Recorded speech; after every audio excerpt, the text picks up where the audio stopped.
Today marks the anniversary of one of Canada's darkest days. On December 6, 1989, 14 women were murdered and 13 others injured in an anti-feminist attack at Montreal's Ecole Polytechnique. 2 years later, Ottawa declared this day the National Day of Remembrance and Action on Violence Against Women. Advocates say gender-based violence remains a crisis and should be treated as a public health issue. For more on this, we're joined by Christine Mancao, Director of Intake at the Children's Aid Society of Toronto. Thanks so much for being with us today. Obviously, such a tough anniversary. Every time this day rolls around, it's just a reminder of just how shocking, how devastating that shooting was. I wonder, with your work, what your reflections are on this day. Yeah, absolutely. And thank you for having me. I'm really glad to be here to talk about we're really remembering and honoring the 14 women who were murdered in 1989. And so what we know today is gender-based violence is an epidemic and continues to impact both women, children, and gender diverse individuals at alarming rates.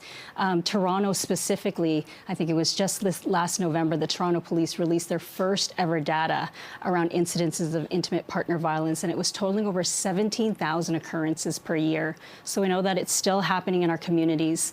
From Children's Aid's perspective, over 50% of the calls that we get in are respect to children who have been exposed to domestic violence and intimate partner violence. So we know it's still occurring. We know it's still impacting children, youth, and families across the city. How does it impact children? It's a great question.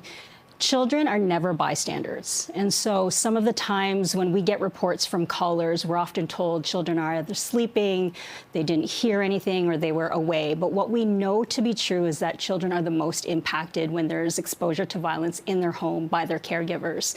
We know that they see things, they hear things, they feel things, and we know that this exposure to trauma can be lifelong and can be impacting their emotional, the developmental, and their mental health, as well as their risk to physical safety.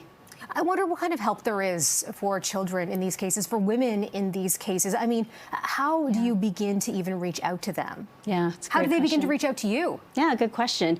From a child welfare perspective, specifically with the Children's Aid Society of Toronto, we really look at it from a multi-system and a multi-sector approach. And so it's really about collaborating with our sector individuals, from anti-violence against women organizations, children's mental health organizations. And at Children's Aid Society of Toronto, we have a number of partnerships that support children, their families, and survivors of violence. So a few of our programs are Mothers in Mind, which is a partnership with the Child Development Institute. We've got Caring Dads, partnership with Strides, and one of our newest partnerships and programs is the Male Engagement Worker Program. And while all of these programs really center around child safety and supporting the survivor, we also have to take a look at how do we engage men and male caregivers who use violence in their relationship, and how do we engage them in keeping their children safe. This is such a difficult issue, too, because so much of this violence happens behind closed doors. Yeah. So I wonder how that poses a challenge to someone like you who's there to help. Yeah. So as I said, the reported incidents from Toronto Police are the ones that are reported. And to your point, there are many others that go unnoticed, or folks don't even realize that it's happening within their communities, neighborhoods across Toronto. Sure, and maybe you have a friend, you have a family member who's going through this, and you don't even realize it. Yeah, so I would say, just really reflecting on the action to end gender-based violence, is to really make yourself aware of what to look out for. Familiarize yourself with different services and supports maybe in your community. And then if you are worried about a child or a youth, I would say call your local Children's Aid Society and see what you can do in terms of reporting and what advice you might be able to get. What kind of support are you getting from the government, from police, those sorts of institutions? So we are a ministry-funded agency, and Ministry for Children Community Services do fund our anti-violence against women programs, including the ones at Children's Aid Society of Toronto. So they're a big supporter of ending gender-based violence. As I mentioned, Toronto Police Services is actually one of our highest referral sources. And so we do often partner with Toronto Police Services, but we really, as I said, want to look at the community services that are available to support children. We're talking about this obviously because of the anniversary of the attack on Ecole Polytechnique, but we're also getting into the holiday season. There are so many stressors involved that time of year. Kids will be out of school, that kind of thing. I wonder how that kind of works its way into what you do. What are the sort of challenges that you see there, the clients you might be seeing? Yeah, for sure. So children, school-age children are often quite visible in the school and find their safety in the school. We really want to make sure that families are the ones there to support the children.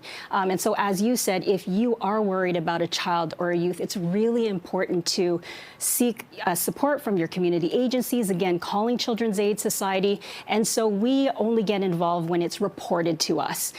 So I think from an individual perspective, from a community perspective, it's really being aware of signs, raising awareness of what intimate partner violence looks like and what that might mean for children who you love or who you might be in relationship to.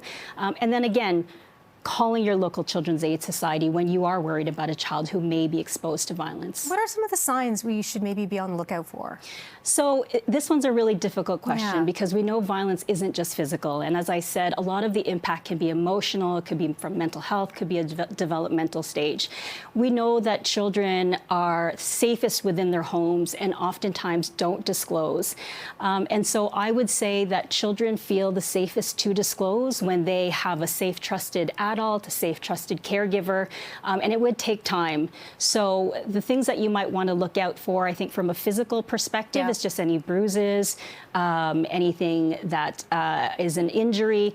I would really say just stay in tune to the children around in your lives. If there's any changes in terms of their own mental health decline, in terms of their own emotional well-being, it doesn't always mean it's an indicator that they're being exposed to violence, but I would say that if there's major changes for a child that you love, I think maybe ask some questions, offer your support to that child and to that family.